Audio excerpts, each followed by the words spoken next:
A young woman sat on her couch, and she held her sleeping newborn as popcorn popped in the kitchen. Her exhausted husband slept on the couch beside her, and the introduction to a 25-year-old film played on her television, Final Destination. As the movie's plane crash scene flashed across the TV, she was rightfully horrified and intrigued. The nature of the crash and the news coverage in the movie thereafter. Why did it feel familiar? To her horror, she realized it was familiar. The news coverage was borrowed from a real-life situation. The horrific nature of the real crash dwarfed the movie's horror tenfold, and it led to a rabbit hole of questions, but mainly, what happened to TWA Flight 800? Transworld Airlines Flight 800 was a bizarre and tragic flight that was absolutely shocking. How could a flight just explode 12 minutes into takeoff? What was the root cause of the explosion? And are you at risk of this happening today? Today, we'll answer all those questions, and we're going to start by looking at the aircraft. The aircraft involved in this accident was a Boeing 747-131, manufactured in July of 1971, and was registered as N93119 with serial number 20083. It had completed 16,869 flights and 93,303 hours of operation by the time of the accident. For our flight crew, we have 14 cabin crew led by Flight Service Manager Jacques Charbonnier, 65, with 36 years service at TWA. In the cockpit, we have 4 crew led by Captain Ralph G. Kevorkian, 58, who had flown for TWA for 31 years and the U.S. Air Force for 9 years, logging 18,700 flight hours, including 5,490 on the Boeing 747. Next, we have Captain Czech Airman Stephen E. Snyder, 57, who had flown for TWA for 32 years and had logged 17,200 flight hours, including 4,700 on the Boeing 747. A Czech airman or Czech pilot is an aircraft pilot who performs oversight, safety, and qualification for commercial pilots undergoing evaluation. Our next cockpit crew is flight engineer and Czech airman Richard G. Campbell Jr., 63, who had flown for TWA for 30 years and the U.S. Air Force for 12 years, logging 18,500 flight hours, including 3,800 on the Boeing 747.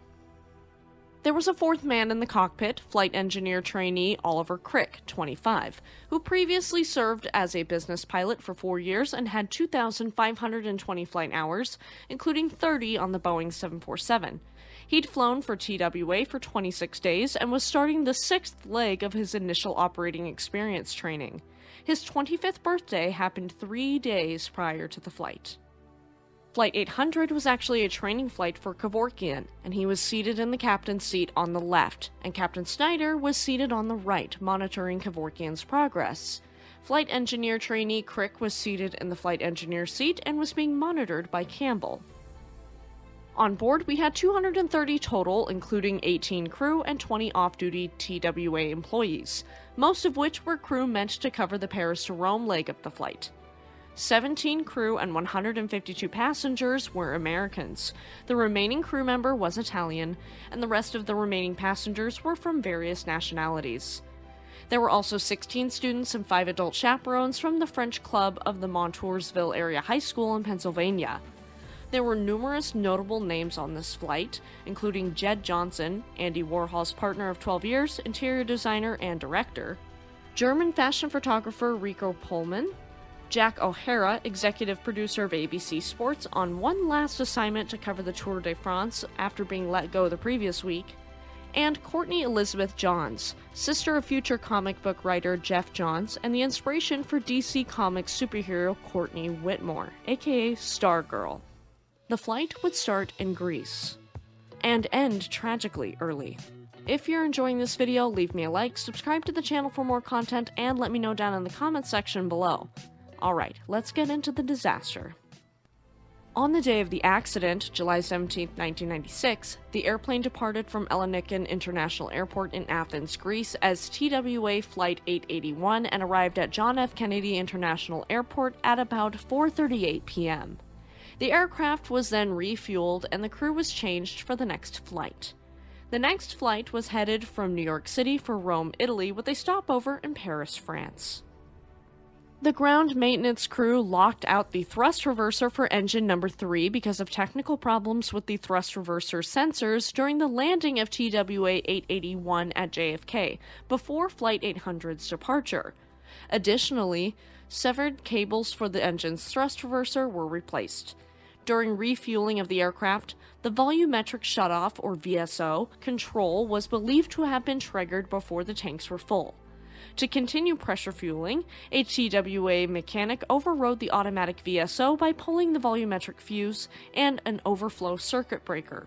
Maintenance records indicate that the aircraft had numerous VSO-related maintenance write-ups in the weeks leading up to the accident.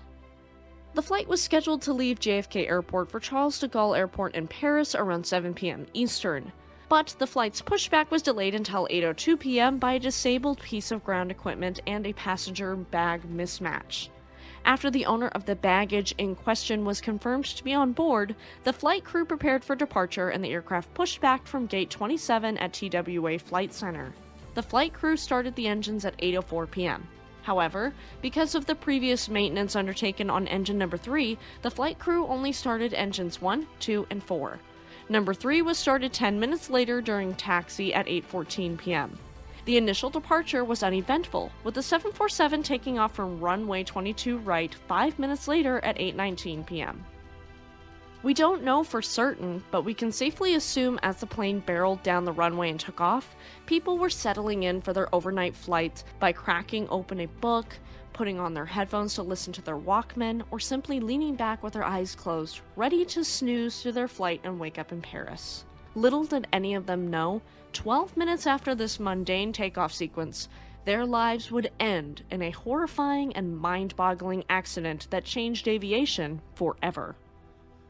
After takeoff, TWA 800 received a series of heading changes and generally increasing altitude assignments as it climbed to its intended cruising altitude. Weather in the area was light winds with scattered clouds, with dusk lighting conditions. The last radio transmission from the plane occurred at 8:30 p.m., when the flight crew received and then acknowledged instructions from Boston Center to climb to 15,000 feet. The last recorded radar transponder return from the airplane was recorded by the FAA radar site at Traverse, Pennsylvania at 8:31:12 p.m. Just 30 short seconds later, bang! David McLean, the captain of Eastwind Airlines Flight 507, a Boeing 737-221 registered as N221US, which had nearly crashed just a month prior, reported to Boston Air Route Traffic Control Center that he, quote, just saw an explosion out here, adding, quote, we just saw an explosion up ahead of us here. About 16,000 feet or something like that, it just went down into the water. Subsequently, many air traffic control facilities in the New York City and Long Island areas received reports of an explosion from other pilots operating in the area. Many witnesses in the vicinity of the crash stated that they saw or heard explosions, accompanied by a large fireball over the ocean, and observed debris, some of which was burning while falling into the water. Various civilian, military, and police vessels reached the crash site within minutes of the initial water impact. They searched for survivors and sadly found none, making TWA 800 the second deadliest aircraft accident at the time, only exceeded by American Airlines Flight 191. Rest in peace to the 230 people who passed away on TWA Flight 800. May they rest easy. Even though there were considerable discrepancies between the eyewitnesses, most had seen a streak of light, described by 38 of 258 witnesses as ascending, moving to a point where a large fireball appeared. Several witnesses reported that the fireball divided into two parts as it descended toward the water. There was a ton of speculation and interest in the investigation and eyewitness accounts, with many speculating that the streak of light was possibly a missile that had struck TWA 800. But what actually happened? If you like history and disasters, make sure to check out my other channel, Shipwreck Sunday. I post there every Sunday at 4 p.m. Pacific Standard Time. Alright, let's see what really happened. In the National Transportation Safety Board's final investigative report released August 23, 2000, the board determined the airplane's most probable cause for the crash was due to an explosion of the center wing fuel tank, resulting from ignition of the flammable fuel and air mixture in the tank. The source of ignition energy for the explosion could not be determined with certainty, but of the sources evaluated by the investigation, the most likely was a short circuit outside of the center wing fuel tank that allowed excessive voltage to enter through the electrical wiring associated with the fuel quantity indication system. In addition to the probable cause, the NTSB found the following contributing factors to the accident. Firstly, that the design and certification concept that fuel tank explosions could be prevented solely by precluding all ignition sources.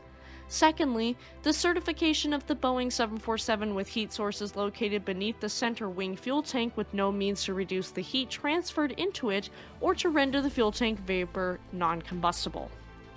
A 1980 study by Boeing showed heat from air conditioning units under the fuel tanks was a concern, as it can severely heat up the fuel tanks, and since the flight was delayed over an hour on a hot, summer evening with everyone on board, the air conditioning had been running the entire time, so it surely could have contributed to this explosion if it wasn't the main cause. During their investigation and in the final report, the NTSB issued 15 safety recommendations, mostly covering fuel tank and wiring related issues.